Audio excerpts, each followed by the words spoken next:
Starting out with a zero credit score, man, it can feel like you're trying to climb a mountain with no gear. It's a huge financial challenge with no obvious path forward. But what if I told you there's a proven roadmap to get from absolute zero to a great score of over 700? In this explainer, we're going to break down that exact journey step by step. So you just turned 18, right? Or maybe you're just new to the whole credit thing. Chances are you're what they call a credit ghost. To lenders, you're basically invisible, which means they can't trust you. And that creates this super frustrating loop. You need credit to build a history, but you can't get credit without a history. So where on earth do you even start? Look, this isn't just some theory from a textbook.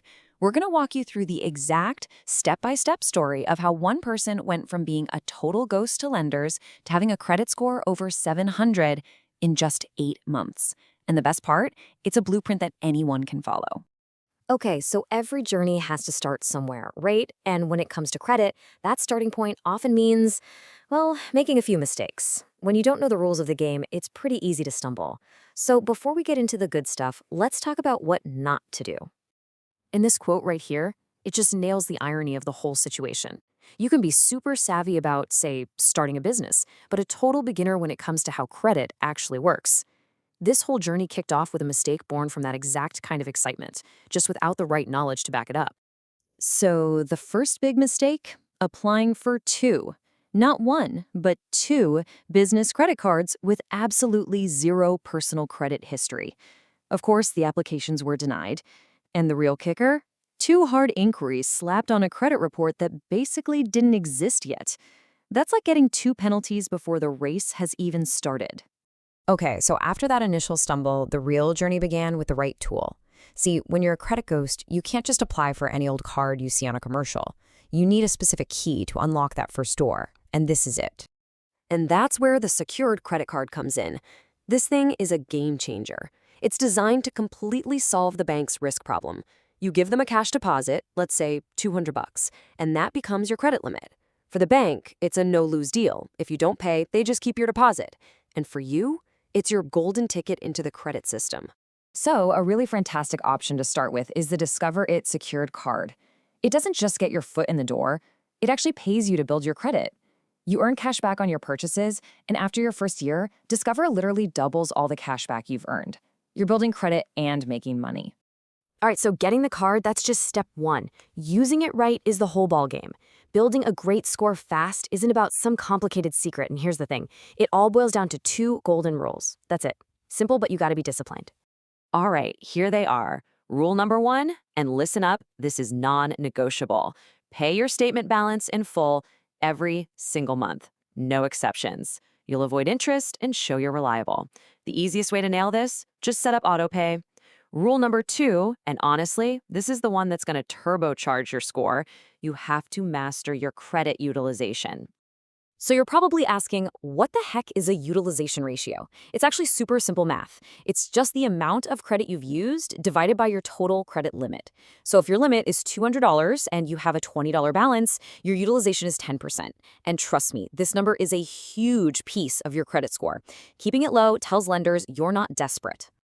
Okay, this is where the strategy gets kind of extreme, but incredibly powerful. Most people will tell you, oh, keep your utilization under 30%. Some might even say 10. But if you want to see your score skyrocket, the target here was an insane 1 to 2%. On a $200 limit, that means letting a balance of just $2 to $4 get reported. But wait, right? How are you supposed to live on like $4 a month? You don't. Here's the trick. It's like a little loophole in the system. You can use the card for your normal spending, let's say $150. But the key is you pay off most of it before your statement closing date. You just leave a tiny amount, like $2, to be reported. This shows you're using the card, but that you are incredibly responsible with your debt. So, what actually happens when you stick to those 2 golden rules like glue for months on end? Well, the results start talking for themselves. This is where all that discipline really, really pays off. Let's break down how this whole thing played out on a timeline. You start at month 0 with your new secured card. For a few months, it feels like nothing's happening. But then, right around month 6, bam, your first credit score pops up, and it's already a solid 680. You keep doing the same thing, and just 2 months later, you cross that magic 700 line. And then comes the best part. Graduation day. After 8 months of perfect payments, Discover gives back the $200 security deposit and graduates the card to a regular unsecured credit card. And get this, they jacked up the credit limit by nearly 10 times. Once you prove you can be trusted, the bank is more than happy to reward you.